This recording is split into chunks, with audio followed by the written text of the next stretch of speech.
I'll take some questions, but I want to make just one final observation here.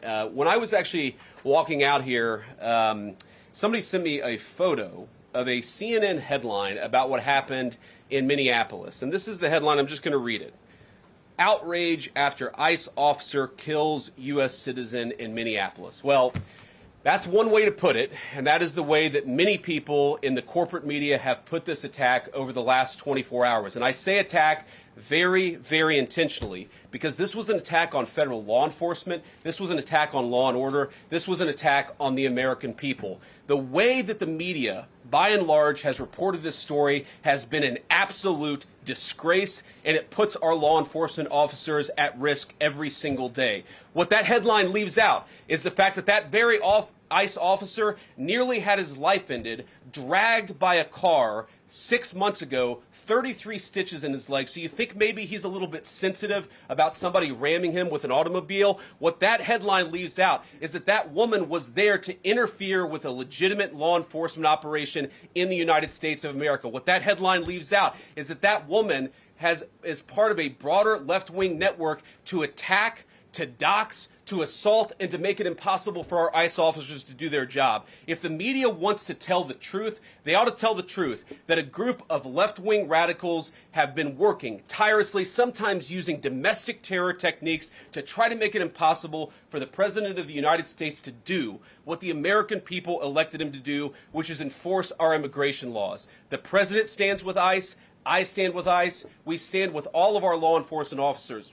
And part of that is recognizing that you people in the media, not everybody in this room, but many people in this room have been lying about this attack. She was trying to ram this guy with her car. He shot back. He defended himself. He's already been seriously wounded in law enforcement operations before, and everybody who's been repeating the lie that this is some innocent woman who was out for a drive in Minneapolis when a law enforcement officer shot at her, you should be ashamed of yourselves. Every single one of you. Questions? Thank you, Mr. Vice President. I wanted to read a quote from Tim Walz earlier today. He said, "When things looked bleak, it was Minnesota's first that held the line for the nation on July 3rd, 1863, and I think we may be in that moment now." Can you comment on his rhetoric and Mayor Jacob Frey and whether they want to see unrest in Minneapolis? Well, that's very tough rhetoric from a guy who just quit because his fraudulent activities have been uncovered. Look, Tim Walz is a joke. His entire administration has been a joke. The idea that he's some sort of freedom fighter, he's not. He's a guy who has enabled fraud and maybe, in fact, has participated in fraud. That's what this new Assistant Attorney General position is going to find out. I don't care what Tim Walz says. I care about getting to the bottom of this fraud for the American people, and I care about enforcing the nation's immigration laws. That's what we're going to stay focused on. Unrelated question here. I mean, Democrats have accused ICE of murder. They've said they're targeting Americans. They've told ICE to get the F out of Minnesota. This is going to stoke the fire against ICE agents. And we're talking about ICE agents right now and being concerned about them. What, if anything, is the administration going to do to make sure these folks are protected during these protests? But also, should DHS sort of revisit their procedures here? I mean, nobody wants to see an American killed. Are there changes that need to be made to make sure something like this doesn't happen again? Look, first of all, of course, nobody wants an American citizen to be killed. This is absolutely a tragedy, but it's a tragedy of the making of the far left. They have radicalized a very small segment of the population, taught them that ICE agents are engaging in wide-scale violation of people's rights. What our ICE officers are doing is deporting the millions of criminal aliens that were let in during the Biden administration. So number one, we have to say, as a matter of leadership, and I would appreciate if the Democrats would join me on this, let's be honest about the fact that we have way too many illegal aliens in this country. Our ICE officers should be supported in doing their job. You're trying to actually marshal the far left lunatic fringe to engage in doxing, to try to make it impossible for them to enforce the law, and in some cases actually to engage in acts of domestic terrorism against our law enforcement officers. When you talk about different plans, different protocols, different policies, I forget exactly how you asked the question. Here's the simple fact. What we're going to do is make it easier for the American people's administration to enforce the American people's law. And that means that Democrats have to stop rallying the mob against legitimate law enforcement operations, and that means that we are going to get tougher, and that's what this AAG position is about. We're going to get tougher at the people who are defrauding the United States by inciting violence against our law enforcement officers. That's one of the things that we're going to do. We've already started that work at the Department of Justice, but we're going to keep on doing it, and this new AAG position is going to kick that into high gear. Vice President Vance, you just suggested that this woman who was killed, Renee Good, is part of a broader left-wing network. Who do you think is behind this broader left-wing network? Well, it's one of the things we're going to have to figure out, but here's the way that I put it. When somebody throws a brick at an ICE agent, or somebody tries to run over an ICE agent, who paid for the brick? And who told protesters to show up and engage in violent activity against our law enforcement officers? You see, just with this most recent terrible incident in Minneapolis, you see friends of this woman's or other people who are eyewitnesses saying basically that she was there to engage in obstruction of a legitimate law enforcement operation. How did she get there? How did she learn about this? There's an entire network, and frankly, some of the media are participating in it, that is trying to incite violence against our law enforcement officers. It's ridiculous, it's preposterous, and part of our investigatory work is getting to the bottom of it. Who's funding it? Who's supporting it? Who's cheerleading it? And of course, if there's illegal activity related to that, we're going to get to the bottom of that and prosecute it where we can. Mr. Vice President, thank you for taking questions today. Is there a risk with you describing her as a deranged leftist, talking about very specific facts of these events, when an investigation is just beginning? Are you preempting a thorough investigation by drawing such conclusions? And have you received any information beyond the videos we've seen publicly about this individual, her specific acts, that has informed your point of view? Well, first of all, the Department of Justice is going to investigate this. The Department of Homeland Security is already investigating this. But the simple fact is, what you see is what you get in this case. You have a woman who is trying to obstruct a legitimate law enforcement operation. Nobody debates that. You have a woman who aimed her car at a law enforcement officer and pressed on the accelerator. Nobody debates that. I can believe that her death is a tragedy, while also recognizing that it's a tragedy of her own making and a tragedy of the far left, who has marshaled an entire movement, a lunatic fringe, against our law enforcement officers. I think what is clearly happening here, and it's going to keep on happening unless the Democrats wake up and say, you know what, you don't have to agree with our immigration policies. You don't have to agree with what the president or the vice president believe about immigration enforcement, but why don't you take this to the ballot box? Why don't you vote? Why don't you organize? Instead, what some of them are doing is encouraging people to get violent with our law enforcement officials. It's disgraceful, and it's got to stop. Just to follow up on that question, and again, thank you for taking questions, Mr. Vice President. There's clearly a lot of emotion in Minnesota, across the country, over this incident. You're calling Renee Good a deranged leftist. There's been heated rhetoric that we've also heard from officials. What responsibility do you and the president have to diffuse some of the tension that we are seeing play out in Minnesota, bring down the temperature as this investigation is unfolding?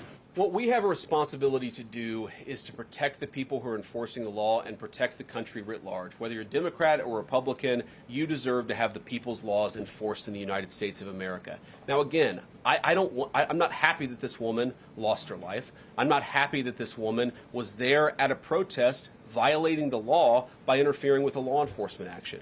I think that we can all recognize that the best way to turn down the temperature is to tell people to take their concerns about immigration policy to the ballot box. Stop assaulting and stop inciting violence against our law enforcement officers. That's the best way to take down the temperature. And we're not going to give in to terrorism on this. And that's exactly what's happening. People trying to antagonize, to commit acts of violence. They throw bricks at them. Sometimes they shoot at them. Sometimes they dox them. Sometimes they go to their place of residence and harass their families. This is classic terrorism. And we cannot say that when a far left fringe is inciting violence against our brave law enforcement officials, that we're no longer going to enforce the law. That's rewarding the very people who are engaged in this garbage. The actual reward that they just got is a new assistant attorney general who is going to prosecute and investigate this stuff even more aggressively than before. Yeah. Thanks for taking my question. So the head of Minnesota's investigations agency says that the U.S. Attorney's Office has essentially cut off the state investigations agency's access to the investigation. What is the precedent for that, and why shouldn't the Minnesota officials on the ground have access and evidence to work on this investigation? First of all, I wish the state officials in Minnesota would investigate why you have so many people who are using their vehicles and other means to actually interfere with a legitimate law enforcement operation.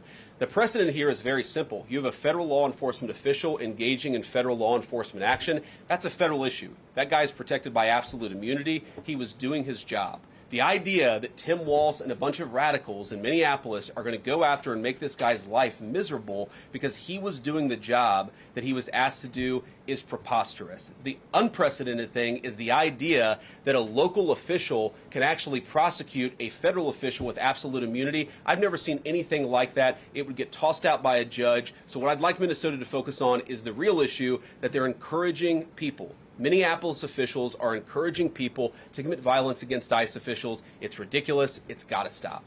Go ahead. Mr. President, thank you. You said earlier that there's a left-wing network to attack, to dox, to assault, and make it impossible for ICE officers to do their job.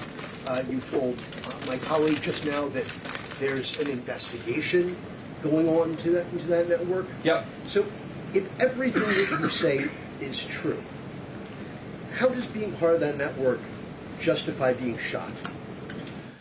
Well, being part of the network doesn't justify being shot, but ramming an ICE officer with your car, that's what justifies being shot. It's not a good thing, by the way, but when you force somebody to engage in self-defense, it's almost a preposterous question. I'm not saying that funding some of this stuff justifies capital punishment. Nobody would suggest that. The reason this woman is dead is because she tried to ram somebody with her car and that guy acted in self-defense. That is why she lost her life, and that is the tragedy. Now, there may be other violations of the law and other penalties that are associated with those violations of the law. For example, if you are funding violence against our law enforcement officers, I'm not a prosecutor. My guess is that's not the sort of thing that earns capital punishment, but it should sure as hell earn you a few years in prison if you're funding the effort to try to assault our law enforcement officers. I'm sorry, guys, what's going on here? You guys are meant to report the truth. How have you let yourself become agents of propaganda of a radical fringe that's making it harder for us to enforce our laws? You just asked me a question that presumed that the reason why this woman died is because she was engaged in legitimate protest. She tried to run somebody over with her car, and the guy defended himself when that happened. Next question. The investigation is still ongoing. I said next question. Mr. Vice President, I mean, you presumably watched the video yourself. There's not the slightest doubt in your mind, having viewed it, that the victim, you still believe that she deliberately tried to ram him despite seeing this video? Look, I don't know what is in a person's heart or in a person's head, and obviously we're not going to get the chance to ask this woman what was going on. What I am certain of is that she violated the law. What I am certain of is that that officer had every reason to think that he was under very serious threat for injury or in fact, his life. What I'm certain of is that she accelerated in a way where she ran into the guy. I don't know what was in her heart and what was in her head, but I know that she violated the law, and I know that officer was acting in self-defense. It raises an interesting point, though. Look, if people want to say that we should have a legitimate debate about, what was she really doing, right? Was she panicking when she drove into this officer, or was she actually trying to ram him? That's a reasonable conversation. What's not reasonable is for so many of you to plaster all over the media that this was an innocent woman and that the ICE agent committed murder, which is what many of you have said explicitly and some of you have said implicitly. That's what I have an objection to. The idea that this was not justified is absurd, and I think everybody knows it in their heart. Yeah. Mr. Vice President, in the green jacket. Taking down the temperature. It seems like political violence is ratcheting up and riots could be around the corner. What steps does the administration have planned to try to unite America? Average people on both political sides are so tired of fighting with each other, and I think all the journalists in this room could agree with me that we don't want to be part of the problem. Do you have any words to unite America? I know you don't want to be a part of the problem, and I think that's true of a lot of you. I'm not sure it's true for everybody, because the reporting over this has been one of the biggest scandals I've ever seen in media. I've never seen a case so misrepresented and misreported when you have a guy who was defending himself and is now being treated as some sort of federal assassin by so many of the people in this room. First of all, let me say about crime. You mentioned violence. One of the things we're proudest about is that you saw violent crime over the last year drop by 20%. Why is that drop by 20%? Is it because we're attacking our law enforcement officers, or is it because we in the administration are empowering our law enforcement officers to enforce the law? I think that's one of the ways you take down the temperature, is you make people feel more secure and safe in their person and property. That's why we care so much about protecting our law enforcement, because it accrues to the benefit of the entire national community. I think that we can absolutely talk about the ways in which, you know, we can lower the temperature by discussing differences in a reasonable and rational way. Again, I'm happy to talk with any congressional Democrat or any of you about our immigration policy, about why I think it's necessary, about why I think it's in the best interest of the country, about why the President of the United States was elected to actually enforce the border for the first time in at least 4 years. So here's the problem. That's not the debate so many people are having. They are actively covering for people who are committing acts of violence against federal law enforcement. It is preposterous. The way to take down the temperature is to stop it. Have your debates about policy. Attack me. Attack the President of the United States. Don't attack our law enforcement officers. They are trying to do the job the American people demanded that they do. They are not policy actors.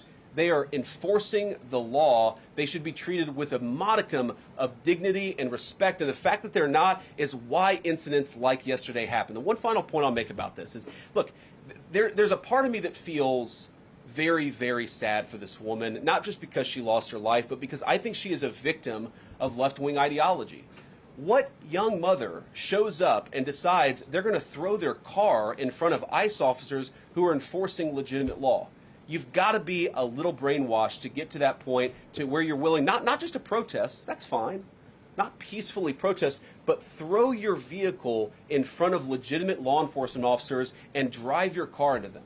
To get to that point, you have to be, I think, radicalized in a very, very sad way. I certainly wish that she hadn't got there. I know there's an ICE officer right now who very much wishes he was not put in the position where he had to fire a gun to defend his own life. Yeah. Thank you, Mr. Vice President. What's your message, following up on that, what's your message to the leaders in Minnesota, the governor of Minnesota, the mayor of Minneapolis, to calm down the situation on the ground, on the streets? What's your message also to those protesters who saw that video in a completely different way than you saw that video? Well, first of all, I think if you watch every angle of that video, there is one angle where if you squint, you can maybe tell yourself that it's not clear what happened. But when you look at all angles of that video, it is very clear that her vehicle went right for the guy. She actually collided with him, and then that's, of course, when he fired his shots. That's obvious, okay? So what I'd say to the protesters is, by all means, protest peacefully, but make this about ideas. Make this about disagreement with our policy. Don't use your protest as a justification or an encouragement for people to go and incite violence and participate in violence against our law enforcement officials. To the people on the ground in Minneapolis, meaning the local officials in Minneapolis from Tim Walz on down, I'd say, look, why can't you just disagree with a given piece of immigration policy without turning law enforcement into the enemy? And think about, for example, a criminal law, where a police officer goes and arrests somebody because they violated a criminal law. If you're mad about that, go and protest the politician who passed that law. Don't attack the police officer who's just doing their job. We had a wide open border under Joe Biden. I happen to think it's a good thing the President of the United States has closed it down. If you think that's a bad idea, criticize this administration for a policy decision. Don't attack our people for enforcing the law, because I guarantee you go to ICE, there are black people and white people, there are Democrats and Republicans, they are patriotic Americans who are trying to enforce the law. Attack me, lay off of our ICE agents.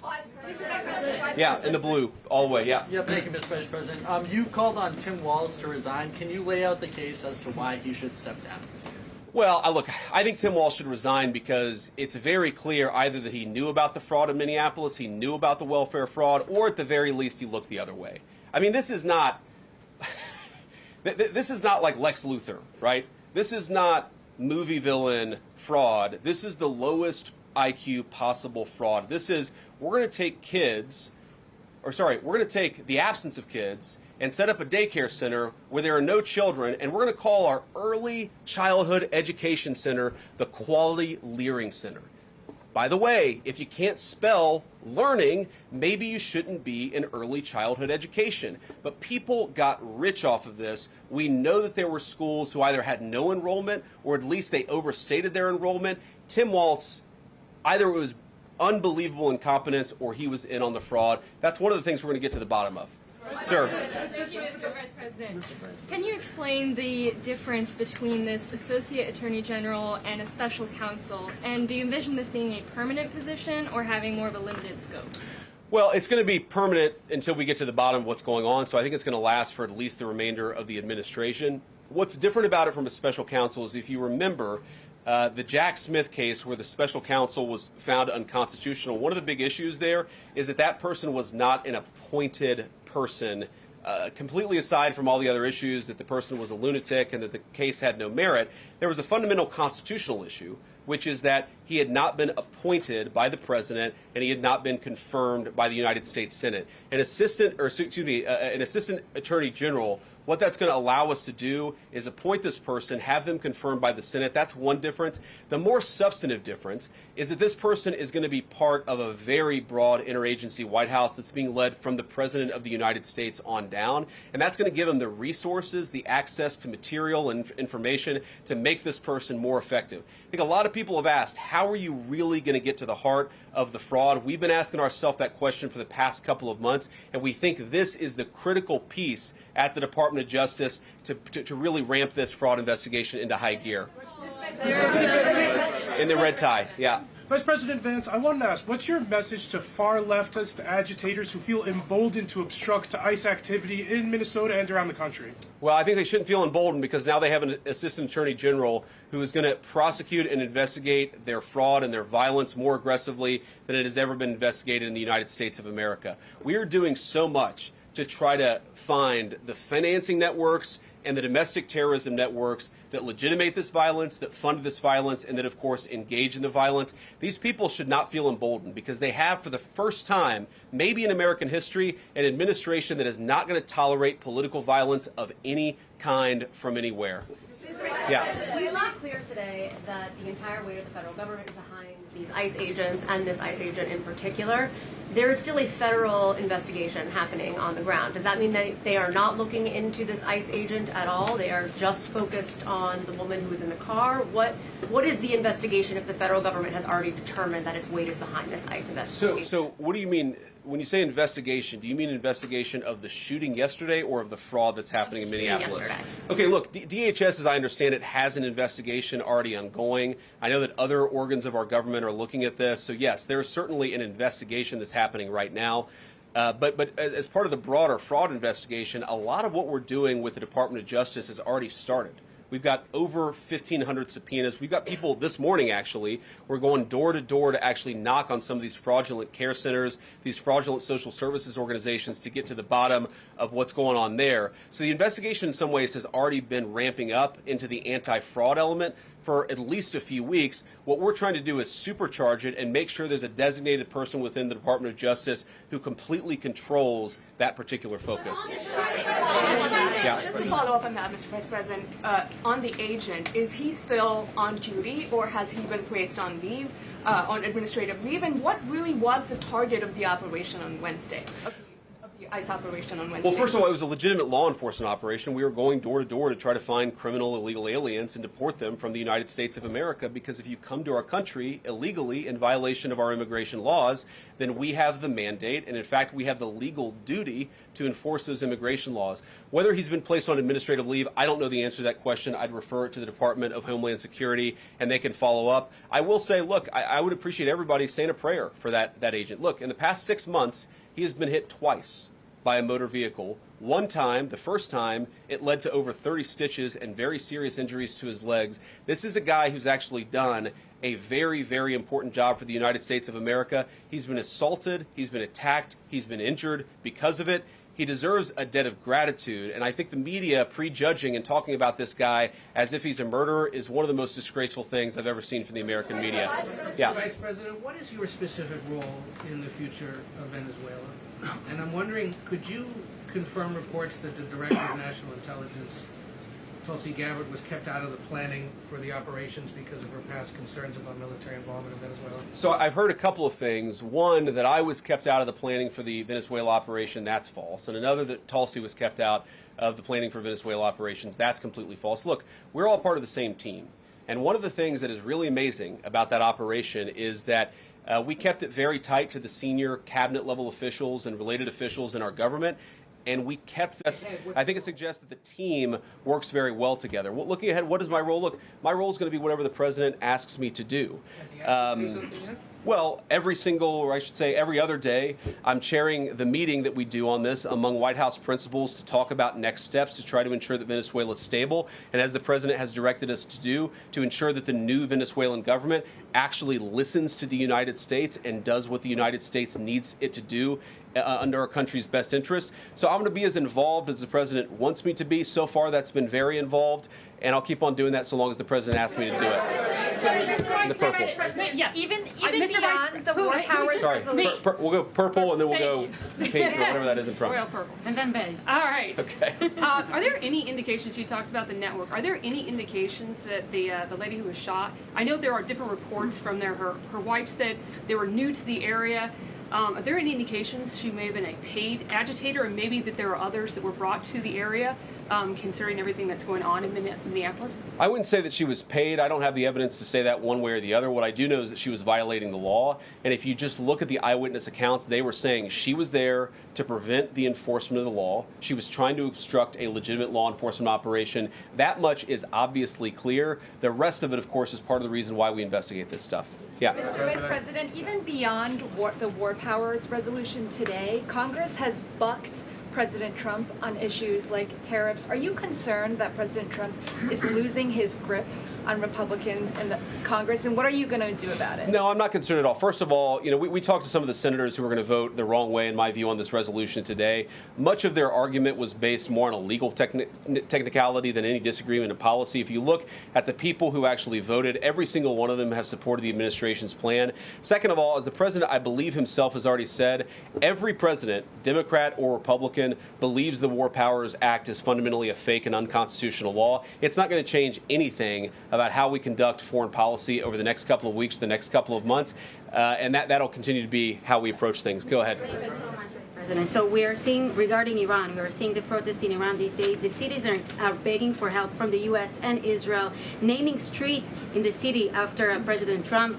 It seems there is an opportunity here that may not come again. Will the United States stand by the citizens of Iran? And if Israel decides to strike again the nuclear sites in Iran, is the U.S. expected to take part?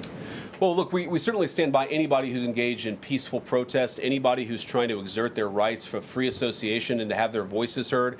Obviously, the Iranian regime has a lot of problems. And as the President of the United States has said, the smartest thing for them to have done, it was true 2 months ago, it's true today, is for them to actually have a real negotiation with the United States about what we need to see when it comes to their nuclear program. I'll let the President speak to what we're going to do in the future, but we certainly stand with anybody across the world, including the Iranian people who are advocating for their rights. I'll take just a couple more questions. Yeah, thank you very much, Mr. Vice President. Concerning Venezuela, how would you assure the Caribbean region that they will remain a zone of peace? Because some member states in the region are concerned. Well, look, the president had a very productive phone call with the president of Colombia yesterday, and we continue to talk at all levels of government with a number of our friends in the Caribbean region.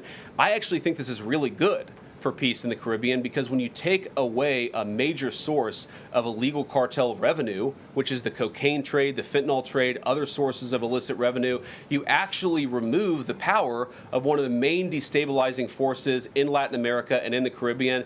I really do think, look, we say it all the time, this is the president of peace. One of the ways that you establish peace in your own hemisphere is to make it clear that the United States is going to be respected, that the United States is willing to take power away from criminal cartel organizations and give it to legitimate governments. That's how we see the future of the Western Hemisphere, and we think it's going to be much more peaceful than it was certainly under Joe Biden. I'll take one more question. Go ahead. Mr. Vice President, thank you. On Greenland, do you have a message for European leaders? Many in Europe reject the idea that the island could be for sale. Well, first of all, Secretary Rubio, I believe, is meeting with the leaders of Denmark and Greenland next week, I want to say it is, but maybe it's the week after that.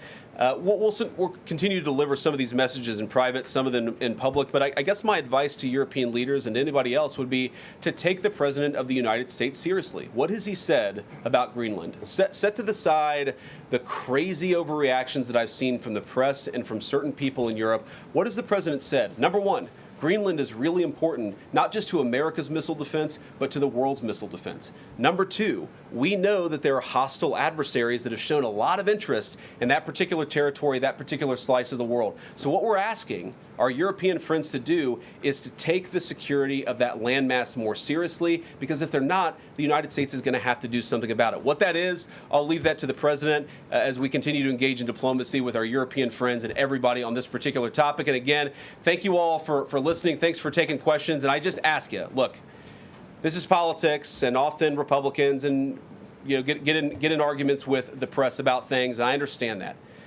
I think it's really irresponsible for you guys to go out there and imply or tell the American people that a guy who defended himself from being rammed by an automobile is guilty of murder. Be a little bit more careful. We're going to talk about toning down the temperature, which I know the President wants to do, and I certainly want to do. One of the ways we tone down the temperature is to have a media that tells the truth. I encourage you all to do that. God bless you.